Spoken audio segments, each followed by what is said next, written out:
Hi there, it's Thursday the 10th of October. I've just been on the training session on Phonic FM on Monday and people want to love that. And yeah, I'll be looking forward to doing some more of those sessions, definitely. Okay, so today I just woke up and thought about doing this video. It's actually an advisory video on taking ecstasy.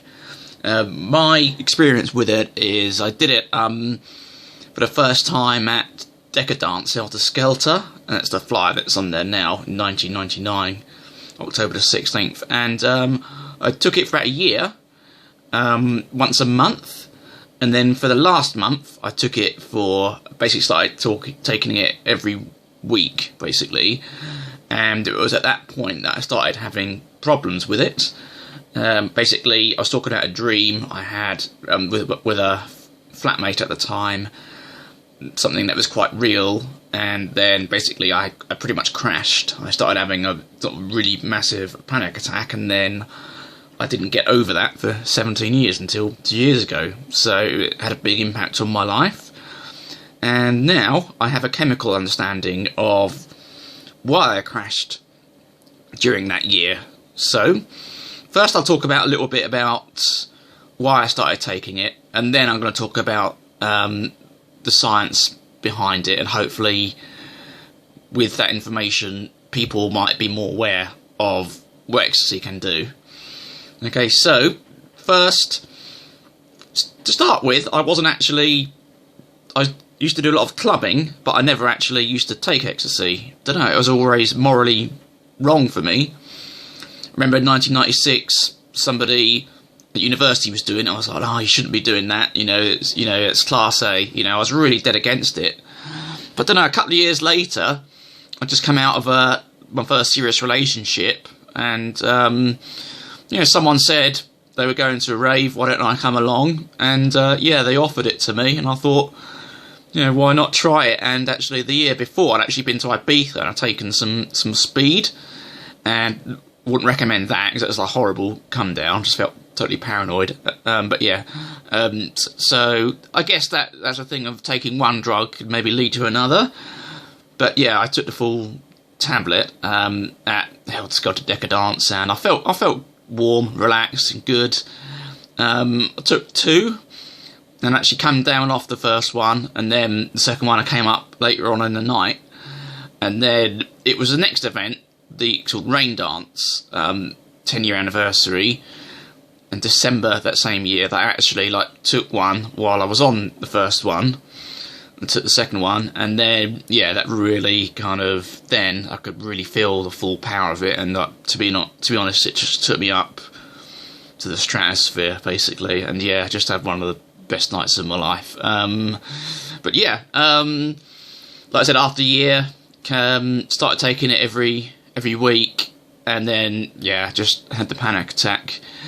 So what I was doing wrong is, at the time I was working in IT as a computer programmer, and I had low self-esteem in general, and the ecstasy for me, it was almost like a bit of release for me. I wasn't, due to self-esteem, I wasn't really kind of able to go and pull girls every night, occasionally I would, but with the ecstasy I didn't have to worry about that. I could just go out and just enjoy the music, and for me, someone who had such low self-esteem, something like that was like a godsend. It just made you feel so great, sociable, and it was just wonderful.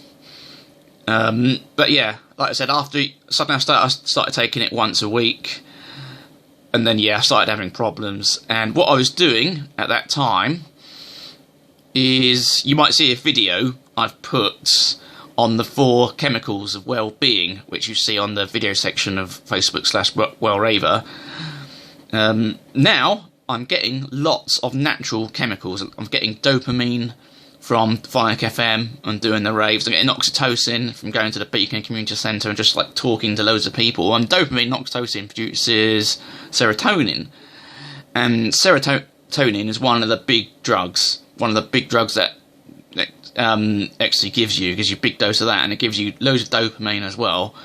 So imagine I was really excited about getting onto Phonic on Monday, but then Ecstasy would, like, you get that excitement probably times 100 or something. So it's really quite powerful feeling.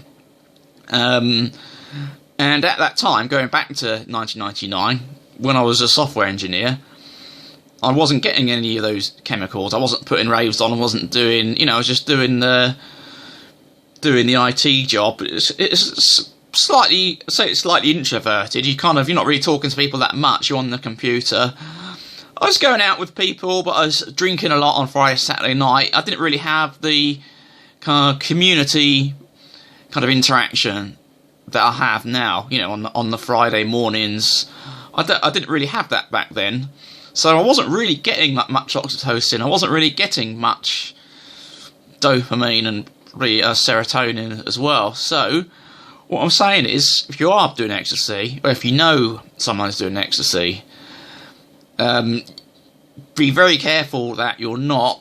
Be very careful that you are replacing the chemicals that you're taking out, because obviously once a month I was still kind of like, I didn't crash, so I was still must have been sort of naturally replacing them. But once I started doing it once a week, I was taking more serotonin and more dopamine out of my system than I could replace. So that's my advice. If you are doing it, check out my video on Facebook /WellRaver, and you can see the videos I've done about how to naturally acquire happy chemicals, and also have an awareness of it, because on the news everyone keeps on going about the deaths of ecstasy, which aren't great, but people don't talk about the anxiety or depression consequences of ecstasy as much, in my opinion, because that can be equally as, even though you're alive, if you have panic attacks every day, it can almost feel like a half-life. So, for my opinion, that should be, the anxiety side of it should be as important to be promoted on the media, because if you do suffer from low self-esteem, or do have that kind of background, like my family, like my mum has a bit of depression and anxiety, if you are from that background, if you're not careful, it can really, really affect you, So have an awareness of the anxiety side, have an awareness of the chemicals that you need to put in. Take it easy, don't do it regularly, because then your body won't be able to reproduce the chemicals. And what happened to me was, after a month taking it once a week, I just completely crashed. Just one conversation with my flatmate about this dream I had was all it took. And so people need to be aware of this, and if people can share this video to people who are doing it, that'll be really appreciated. If only if I can help one or two people, or more, that would be cool for me. All right, thanks.